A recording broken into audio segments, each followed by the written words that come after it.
This morning, I sat on the edge of my bed longer than usual. At my age, you measure mornings differently. Not by the clock, but by the quiet. The kind of quiet that presses against your ears. The kind that reminds you you're still here. And everyone else isn't. My name is Clara Whitfield. I'm 102 years old. I live alone in a small wooden house in Virginia. The paint is peeling now. The porch creaks louder than it used to, and every board beneath my feet knows my weight like an old friend. I wasn't always alone. There was a time this house was loud, full of footsteps, full of laughter, full of people who said they'd always be there. But time doesn't ask for permission. It just takes. I remember when I was 19 years old, standing in front of a mirror, worrying about the smallest things. I worried about whether people liked me. I worried about saying the wrong thing. I worried about not being enough. I wasted entire years worrying. Years I would beg to have back now. When you're young, you think life is endless. You think there will always be another chance, another day, another moment. You think you can wait. I waited to say I love you more times than I can count. I waited to forgive people who never got the chance to hear it. I waited to become the person I was meant to be. And one day, I realized I had run out of time. My husband, Thomas, used to sit on the porch every evening. He had this way of leaning back in his chair like the world couldn't touch him there. He'd always say, "Clara, come sit with me." And sometimes I did, but sometimes I didn't. Sometimes I said, "I'm busy." Busy with dishes that didn't matter. Busy with chores I don't even remember now. Busy with things that didn't deserve my time. I thought there would always be another evening, another sunset, another chance to sit beside him. Then one evening, there wasn't. He was gone before I understood what was happening. Just like that. No warning. No goodbye. The chair stayed on the porch. But he didn't. For years, I couldn't sit in it. It felt like betrayal. Like I was replacing him. But now, I sit there every evening. And I understand something I didn't before.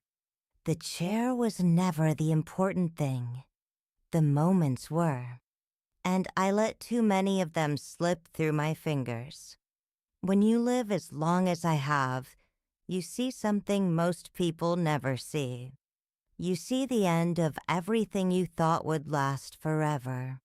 Your parents, your friends, your siblings, your partner, even your children if you live long enough.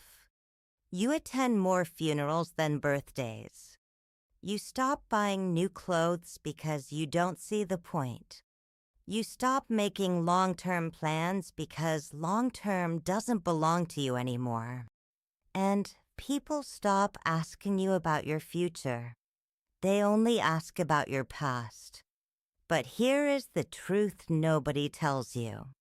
The past becomes heavier than your body. It follows you everywhere.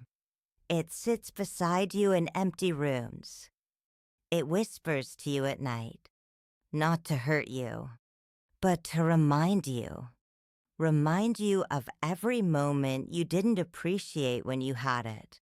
I remember one night, Thomas and I had an argument. I don't even remember what it was about. Something small. Something meaningless. We went to bed angry. We slept on opposite sides. And the next morning, he left early. He died that afternoon. I never got to say I was sorry. That moment lived inside me for decades. Not because of the argument, but because of the pride. Pride is a terrible companion. It convinces you that you have time to fix things later. Later is a dangerous word. Later doesn't always come. If I could sit across from you right now, I would take your hands and tell you this. Don't wait. Don't wait to love people. Don't wait to forgive them. Don't wait to become softer. The hardest lesson I ever learned was this. Life was never about the big moments. It was about the small ones I ignored. The mornings we drank coffee together.